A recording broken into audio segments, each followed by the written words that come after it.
Cirão ali, eu achei que o Ciro já estava lá no Japão, disputando jiu-jitsu já com os gregos. Já viu, eu estava muito feliz, poxa, eu vou até alugar o UFC lá, porque eu vou ver o Cirão todo dia aí. Brincadeira, Cirão. Glória a Deus. A Flávia também, Deus abençoe, amém, Flávia, por nos visitar. Efésios 2, do 1 ao 3. Todos acharam, irmãos? Amém. O smartphone agora é rápido, né? Então, vamos lá. A palavra do Senhor diz assim: Ele vos concedeu a vida, estando vós mortos nas vossas transgressões e pecados, nos quais andastes no passado, conforme o curso deste sistema mundial, de acordo com o príncipe do poder do ar, o espírito que agora está atuando nos que vivem na desobediência. Anteriormente, todos nós também caminhávamos entre eles, buscando satisfazer as vontades da carne, segundo os seus desejos e pensamentos, e éramos por natureza destinados à ira. Amém? Oremos em nome do Senhor Jesus. Senhor Deus, Pai, mais uma vez nós te agradecemos. E te agradecemos pelo privilégio, Senhor, de estarmos aqui reunidos como família, como igreja, Papai, para compartilhar a Tua palavra.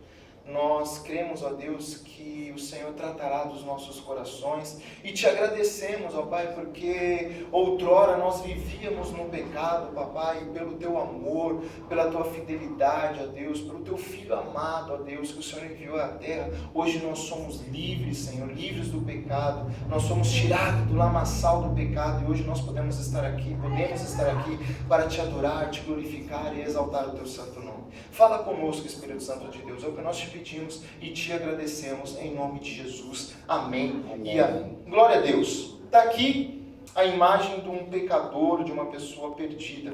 Nós lemos aqui do 1 até o 3, que outrora, ele vos concedeu a vida, estando vós mortos nas nossas transgressões e pecados, e nos quais andastes no passado conforme o curso do sistema desse mundo, ou seja, desse sistema mundial, algo que nós temos falado bastante, algo que nós batemos, nada também diferente do que nós falamos aqui de Romanos 12, 2, né, do sistema que tenta, tomar todo aí o percurso, né, da vida de uma pessoa, daquela pessoa que está perdida e que outrora nós também estávamos, príncipe desse ar, que é o desse tempo, que é o próprio demônio, que anteriormente todos nós também caminhávamos entre eles, a palavra do Senhor diz no versículo 3, buscando satisfazer as vontades da carne segundo os seus desejos e pensamentos.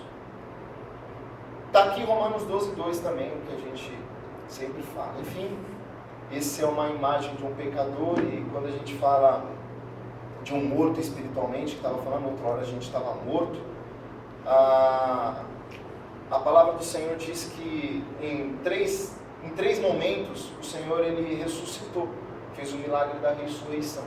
Uma menina, depois com um jovem e depois com Lázaro, que todo mundo conhece. E eles estavam mortos, a palavra do Senhor diz, e o Senhor Jesus Cristo foi lá e ressuscitou essas 3 pessoas, né? E a palavra não dá tempo, o único tempo que a gente consegue ver é o de Lázaro, que a palavra do Senhor diz que ele já estava em decomposição, ele já cheirava mal, já fazia uns 4 dias, ele já fazia um tempo. Os outros provavelmente eram coisas de horas, talvez, mas não tem diferença na morte. Quem está morto, não é verdade? Quem morreu há 1 minuto, está morto. É a mesma coisa daquele que morreu há algumas horas. Então, assim, não há diferença nisso. A única diferença é literalmente a decomposição, né? A questão do corpo mesmo, a pele ali se defazendo, voltando para o pó e tal. Mas a diferença, por exemplo, de um morto espiritualmente falando. De um morto espiritualmente falando, eu digo da seguinte maneira. Um morto que a palavra está dizendo, que andastes no passado e tal, ali ele compara a gente, também fala do sistema desse mundo, das pessoas que está lá fora, que não conhecem Cristo, que não teve o prazer de conhecer, ou que ainda não teve esse privilégio de conhecer Cristo.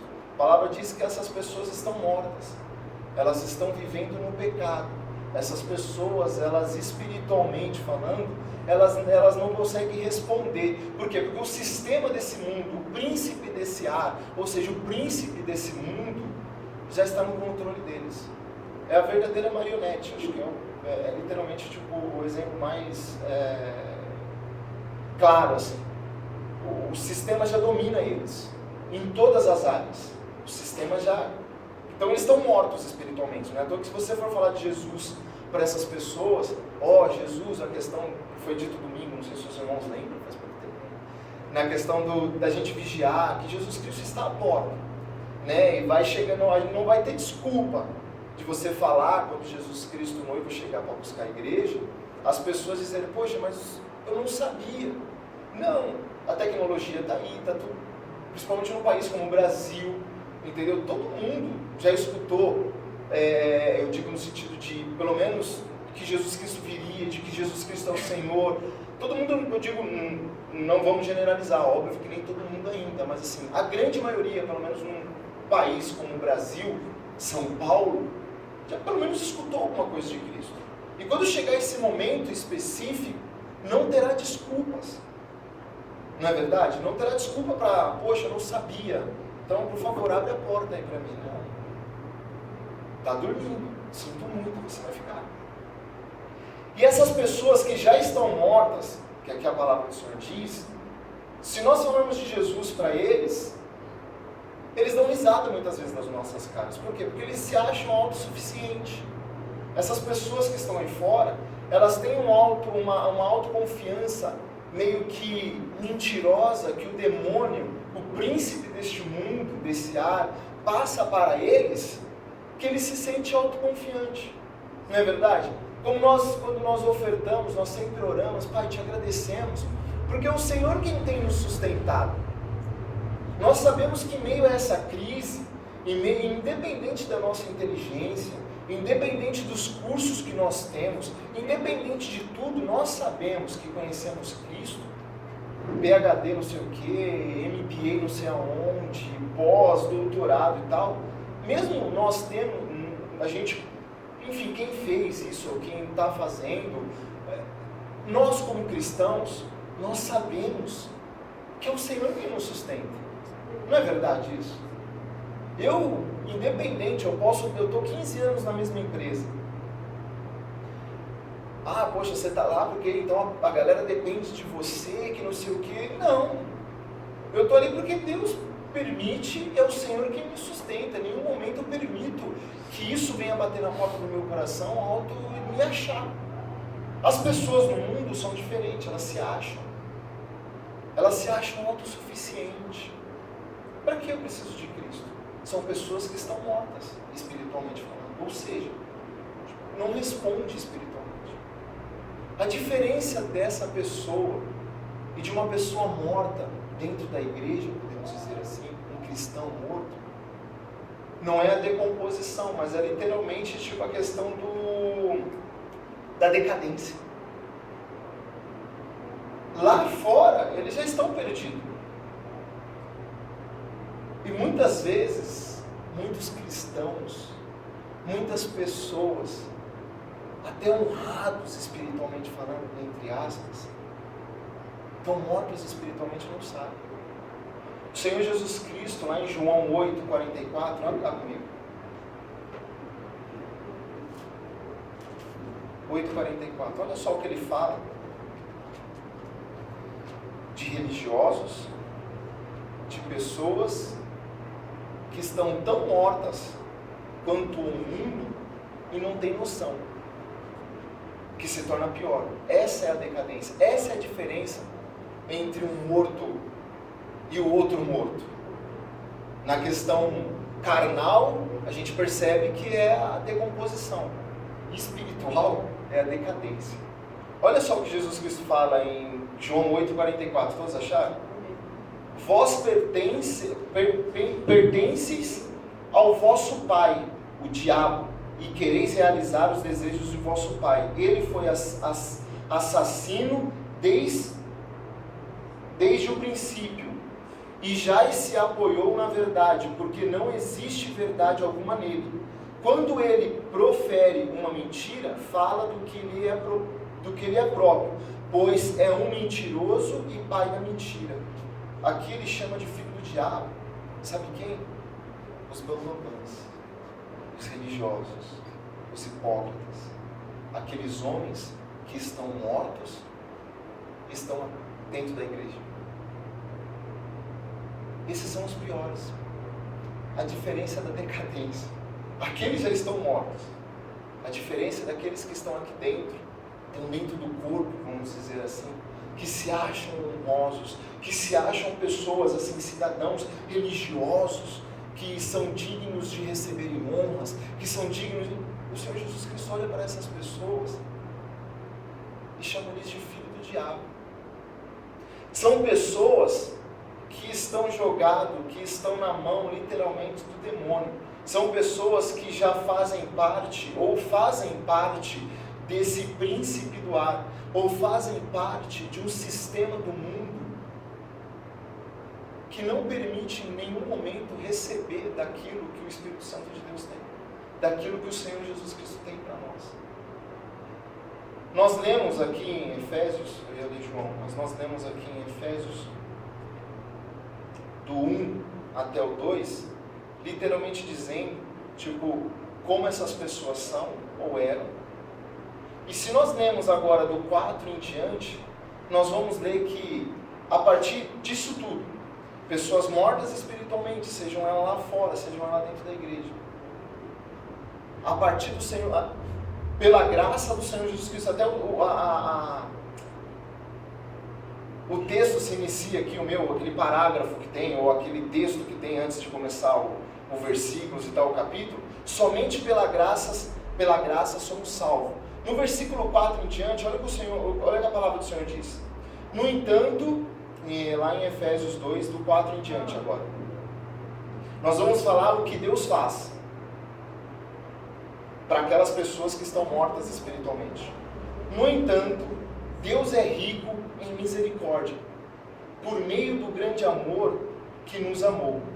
Deus deu-nos vida com Cristo, estando nós ainda mortos em nossos pecados, portanto pela graça sois salvos. Deus nos ressuscitou com Cristo, e com Ele nos entronizou em lugares celestiais em Cristo Jesus, para revelar nas eras vindouras a suprema riqueza da sua graça, por intermédio da sua bondade para conosco com Cristo Jesus. Portanto, pela graça sois salvos, por meio da fé, isto é, não vem de vós, é dom de Deus, não vem por intermédio das boas obras, a fim de que ninguém vos venha e se orgulhar por esse motivo. Por enquanto só até o 9. A gente vê duas partes aqui nesse texto, o autor dizendo que como as pessoas estão mortas espiritualmente, como essas pessoas agem espiritualmente, essas pessoas, tanto do mundo quanto de dentro da igreja. A palavra do Senhor, ela entra de um ouvido e sai pelo outro. As pessoas não têm resposta. Sabe aquela pessoa que você pergunta alguma coisa, você olha, ela está assim, viajando. Você não consegue ver vida naquela pessoa. Isso não é só no mundo. A gente consegue perceber isso dentro do corpo de Cristo. Se olha para as pessoas, você vê o semblante assim, totalmente fechado. Você vê frieza. Você vê pessoas assim, trazendo contenda, fazendo tudo isso que aqueles religiosos, e vêm da igreja, estão dispostos e são muitas vezes o primeiro a chegar e o último a sair. Mas a palavra diz a questão de religiosidade. Querem honra.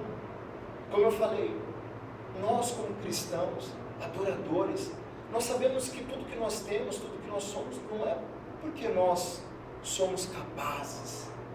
Não é porque, lógico, dentro da nossa capacidade o Senhor nos usa. Mas eu digo, não é... Eu vejo muitas pessoas, PhD e um monte de coisa, e que passa por uma situação que você fala assim, mas como pode isso? Se ele mandar um currículo para qualquer lugar, qualquer empresa vai contratá-lo, porque ele é bom, mas você vê portas fechadas, você vê tudo se fechando em favor da vida daquela pessoa. Não é normal isso. Ou seja, não vem de nós. Tudo que nós temos, tudo que nós somos, é por Cristo e vem de Cristo. Essa questão da morte espiritual e da onde o Senhor nos coloca, a partir do 4 em diante, aí vem a parte do que Deus faz, que é do versículo 4, do versículo 9. Outrora eu era morto espiritualmente, e hoje o Senhor me coloca em lugares altos, através da minha escolha. E quando nós escolhemos isso, e quando nós permitimos que o Senhor age, e quando nós permitimos que o Senhor trabalhe nas nossas vidas, a palavra do Senhor diz no 4: no entanto, Deus que é rico em misericórdia, por meio do seu grande amor, que nos amou, Deus na vida de Cristo, estando nós mortos, outro dia. Você ama Cristo, nós amamos Cristo, porque Ele nos amou primeiro. Tudo isso que Ele fala, por isso que a gente tem que ter isso em mente. As pessoas aí fora, elas estão mortas, mas há sim uma esperança. Pessoas que dentro do corpo estão mortas, mas há sim uma esperança. Foi para essas pessoas, foi por mim e por você, porque outro dia nós éramos mortos espiritualmente. Outro dia, as pessoas falavam de Cristo para a gente não queria saber. Sendo você um cristão de berço ou não. O que tem de cristão de berço morto? Quantas pessoas você conhece, filhos de pastores, filhos de presbíteros, filhos, de homens bambambãs, que estão literalmente perdidos? Você pega a história de um grande homem de Deus, pelo menos o líder da igreja Deus e Amor, que faleceu, acho que ano retrasado, ano passado, Davi Miranda. Ele conta as histórias deles e membros. Eu tenho um amigo meu que é advogado da igreja Deus e Amor, e ele conta muitas coisas para mim assim, tudo que acontece ali, tudo no sentido. Davi Miranda, ele tinha um grande problema com seus filhos. Muitos problemas. Era um homem que Deus usava tremendamente. Filho de crente, peixinho é, mentira. Filho de crente, crentinho é, né? Aquela coisa, não, é filho de crente, deixa aí, deixa fazer o que quer. É filho de crente, mas já conhece a verdade, mentira. Precisa se entregar, sabe por quê? Porque está morto. Se não tomar uma posição e não saber que é o Senhor Jesus Cristo que pode fazer isso por ele, continua, aquele zumbi. Continua ali, sem receber, aquela pessoa que você olha, fria. Os filhos dele tudo envolvido nas drogas. Os filhos dele tudo envolvido com o tráfico. Coisa séria. Não era e eu estou falando aqui, não é segredo não. Qualquer jornal aí, qualquer coisa, caso de polícia e tudo, então não é falta de ética, não.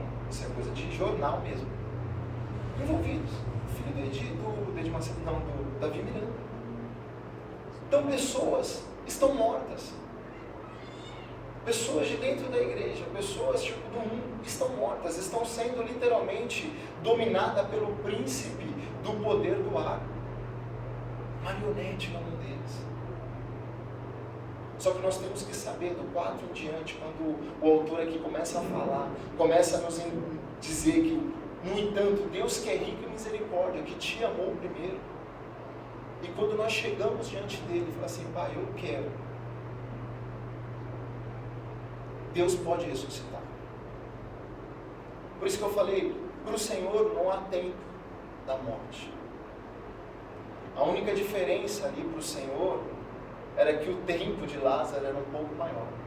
A diferença entre um morto, espiritualmente falando, cristão já teve o privilégio de conhecer Cristo, e um morto que nunca teve o privilégio de conhecer Cristo, é a decadência. Mas quando Paulo aqui começa a explicar do versículo 4 em diante para a igreja de Éfeso, é claro que independente da situação, nós temos uma esperança. O mundo tem uma esperança. A pessoa que está por algum motivo distante, por algum motivo preferiu, enfim, se jogar ao mundo, a voltar às coisas mundanas, a voltar novamente a participar e a promover, enfim, e fazer tudo aquilo que o mundo oferece, há um escape. A palavra do Senhor sempre quando vem com alguma, vamos dizer assim, contando, olha só, se você cometer isso, você vai pagar por isso. Logo em seguida, isso em toda a Bíblia, o Senhor Jesus Cristo, o Espírito Santo de Deus, o próprio Deus, ele começa a te dar escapes. Olha só, se você cometer isso, você vai pagar por isso. Porém, o Senhor Jesus Cristo é rico em misericórdia. Porém, há alguém que morreu por você na cruz. Porém, sempre tem um porém. Após aquele problema que te leva à morte, por exemplo. Aqui Paulo ele começa, no entanto, que a gente pode trocar como porém também, que é bom em português, a gente pode, no entanto, porém.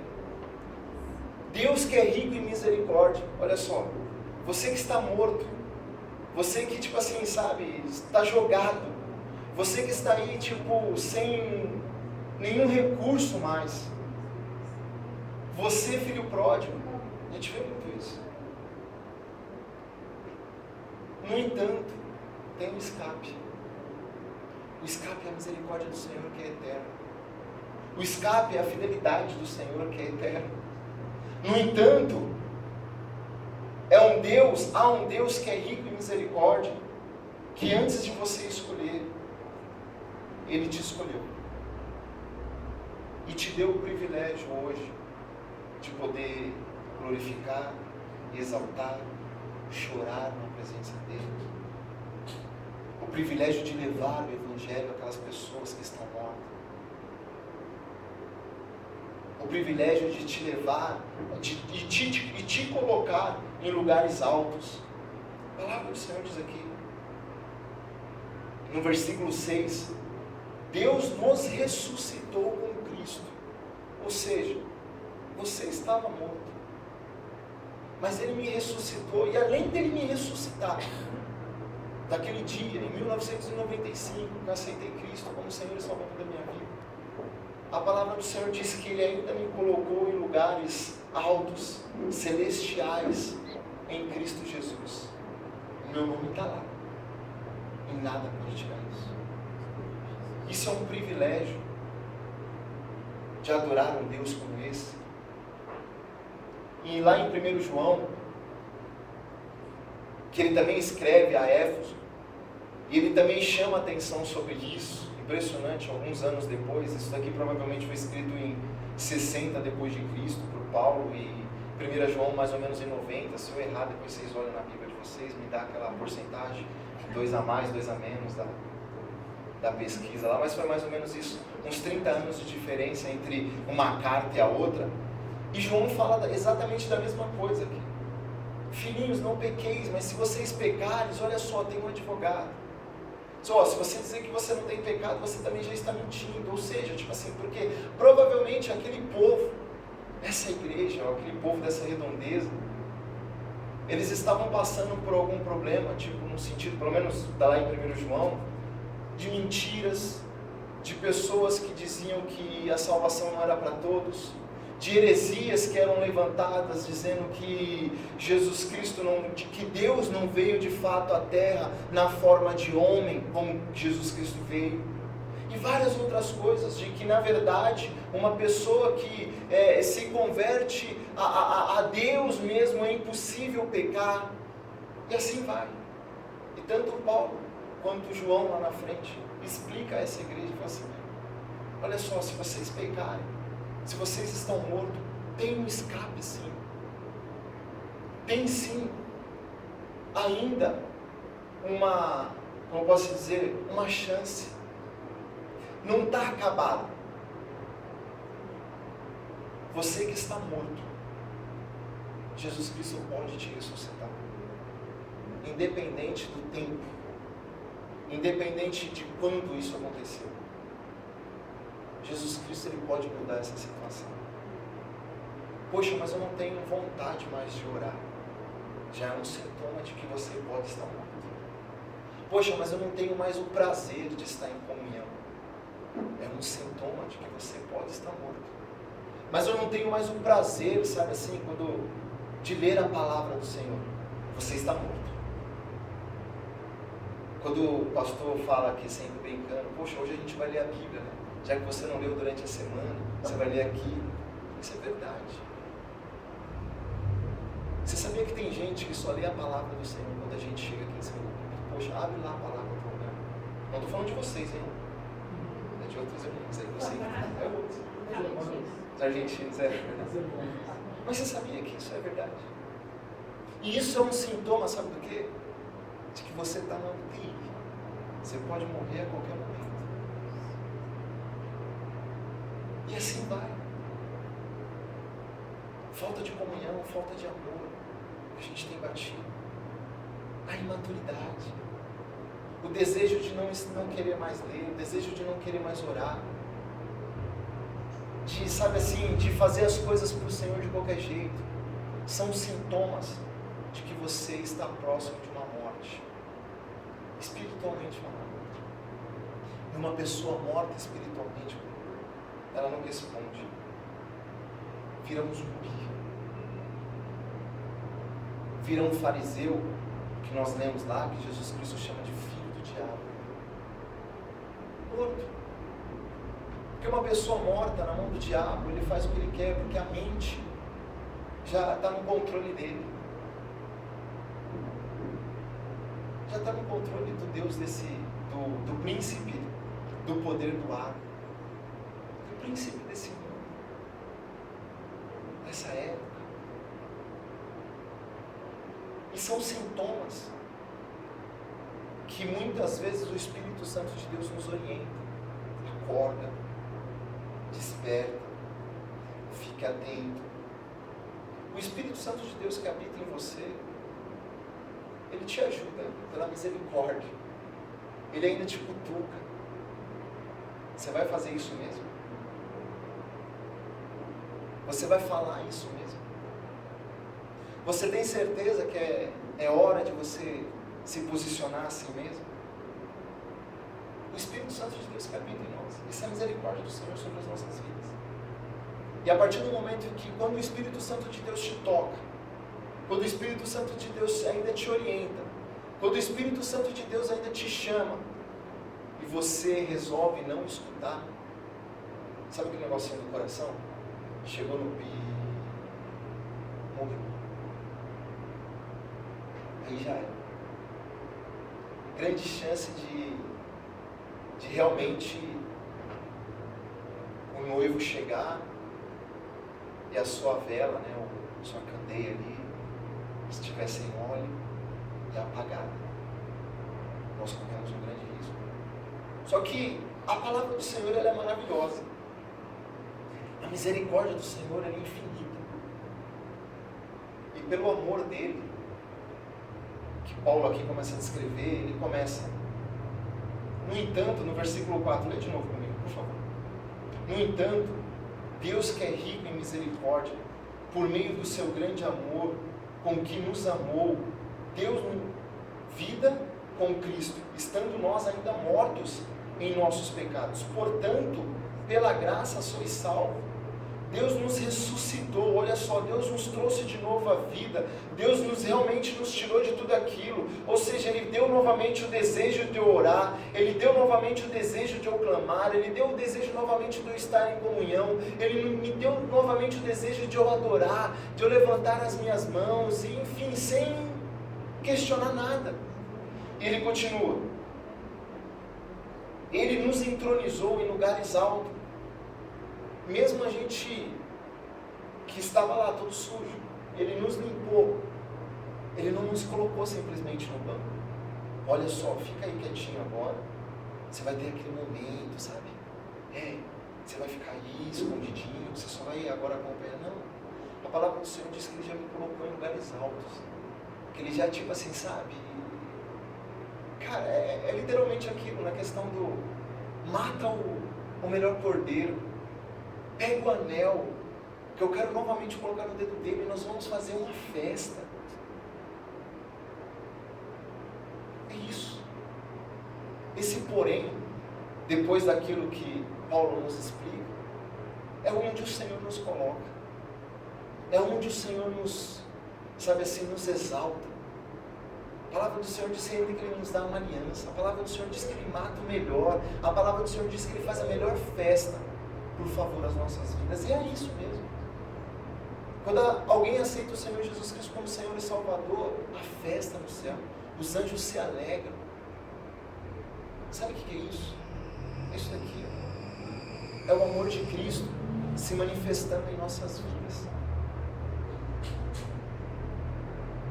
Isso me alegra tanto, que muitas vezes me dá, mesmo eu dentro das minhas limitações e falhas, como Paulo diz, como João diz, tipo assim, não pequeis, mas se vocês pegarem, significa que eu posso pecar a qualquer momento, e quando eu peco, e quando eu erro, eu me agarro nessas promessas.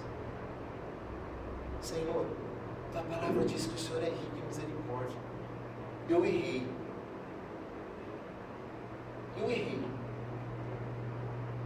Mas eu não quero errar mais.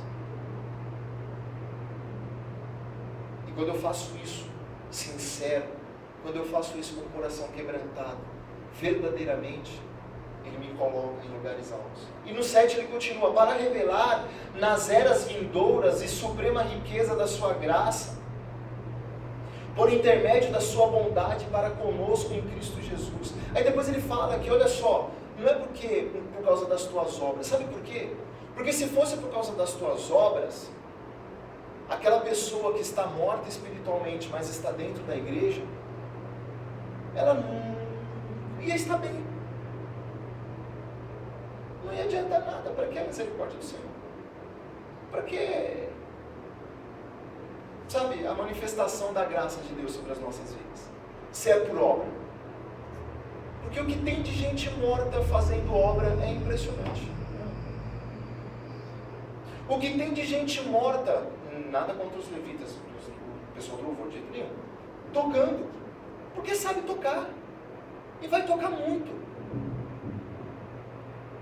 O que tem de gente morta pregando, e vai pregar muito.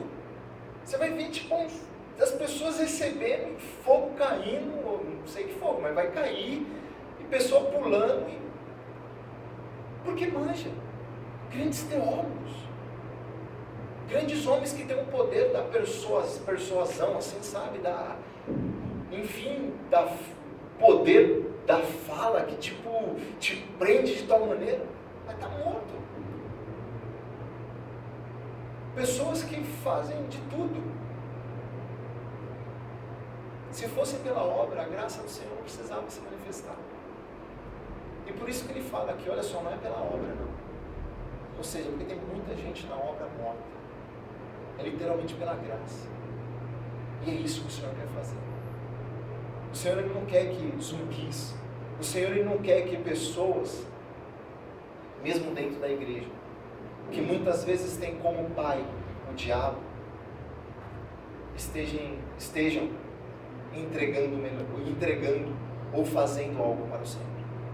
Ele não quer isso. Ele quer ressuscitar. Ele quer literalmente colocar novamente as pessoas nos lugares celestiais, nos lugares altos. Mas para isso precisa de um coração quebrantado. Não é simplesmente, eu estou indo. Eu vou lá fazer. Me chamaram. E no versículo 10, a palavra do Senhor diz assim: pois somos criação de Deus, realizada em Cristo Jesus, para vivermos em boas obras, as quais Deus preparou no passado para que nós praticássemos hoje. Além do Senhor nos ressuscitar e nos colocar em lugares altos, Ele ainda nos usa Ele ainda opera através das nossas vidas. Ele ainda, sabe, junta aquele cabo e fala assim, daqui vai sair algo maravilhoso. E o mundo não consegue entender isso. Aí as pessoas olham aqui para dentro, vê aquele ex-traficante, aquela ex-prostituta, aquele ex não sei o que, aquele ex não sei o que, e fala assim, olha só, matou, roubou, e agora está lá. Sim. É a misericórdia do Senhor. Para nós, de repente, não tem muita explicação. Se nós entrar, de repente, na ideia deles, de fato vai ter que pintar um ponto de interrogação.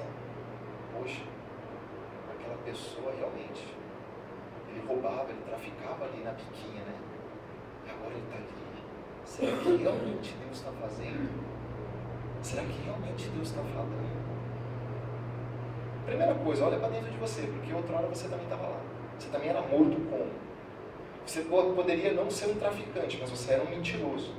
Você não podia ter matado, mas de repente numa palavra que você falou sem sabedoria, sem dizer, você também matou espiritualmente alguém. Então, tipo assim, sabe? É olhar para dentro da gente mesmo. Primeiramente. Para depois ver, e a gente vai perceber, quando nós olhamos para nós, a misericórdia de Deus nas nossas vidas, e nós vamos perceber, realmente, o Senhor pode fazer também na vida daquela pessoa. O Senhor pode operar novamente na vida daquela pessoa. E nós temos que crer nisso. Nós temos que ousar e crer que Deus opera nas nossas vidas quando o Senhor nos tira. Lá em Filipenses 2, do 12 ao 13, a palavra do Senhor diz assim. Filipenses 2, do 12 ao 13. Sendo assim, meus amados, como sempre obedecestes, não somente na minha presença, porém muito mais agora na minha ausência, colocai em prática a vossa salvação com reverência e temor a Deus. Pois Deus quem produz em vós tanto querer como realizar, de acordo com sua boa vontade. Sabe o que é isso? O Senhor, Ele faz o que Ele quiser, quando Ele quiser, em quem Ele quiser.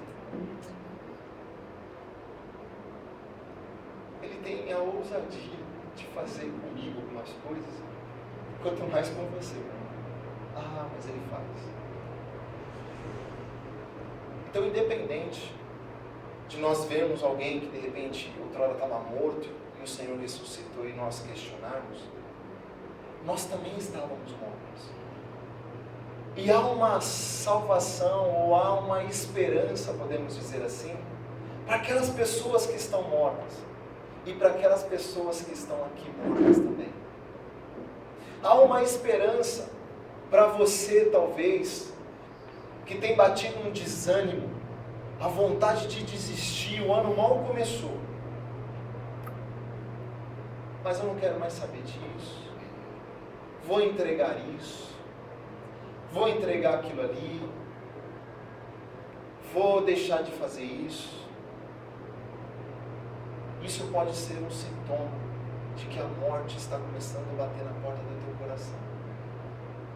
E quando nós nos pegamos a essa palavra, nós cremos que é honroso, é sentir a misericórdia do Senhor e não permitir que essa morte que nos destrói, que nos leva para longe do Senhor, venha bater na porta do nosso coração. Quando nós nos pegamos a essa palavra, é a gente usar da autoridade que é nos dada através de Cristo Jesus e repreender os nossos desejos, os desejos carnais. É repreender as nossas vontades. Porque se eu perguntar para todos aqui, numa quarta-feira, todo mundo vindo do seu trabalho, todo mundo vindo cansado, qual o desejo da nossa carne? Cara, é estar agora diante de uma cama, ter tomado banho depois de uma janta, e assim, sabe, tipo, tá de boa. Quem tem filho, brincar com os meus filhos, ou quem tem lá com a esposa, eu queria estar do lado da minha esposa, queria estar assistindo a novela, mas da Record, que é gospel. Queria estar fazendo alguma coisa. mas eu não queria estar lá na quarta-feira. Como de domingo, muitas vezes, ou como outras coisas. É isso. É a morte o tempo todo batendo na porta do nosso coração. É a morte o tempo todo batendo lá, ó. Ei, deixa eu entrar. E através de uma brecha vem o desânimo. Através de uma brecha vem a vontade de não ter comunhão. Através de uma brecha vem o desejo de não estar próximo de um irmão. Através de uma brecha de não estar, tipo assim, sabe, tipo orando, buscando, clamando. Não, eu vou fazer do meu jeito, com a minha vontade, porque eu sou bom, eu consigo fazer isso, joga na minha mão que eu sou o cara e eu vou fazer. Sintomas de morte. E quando nós estamos mortos, nós somos comandados, estamos dentro de um sistema do mundo, estamos vivendo de acordo com o príncipe do ar, o espírito que agora está atuando e vive na desobediência. É isso, uma pessoa morta. Mas creia na palavra, porque sempre tem um porém, ou sempre tem um entanto, sempre tem um escape, sempre tem a misericórdia do Senhor pronta para operar nas nossas vidas também e nos ressuscitar. Amém? Em nome do Senhor Jesus, pedimos aos irmãos colocar em pé.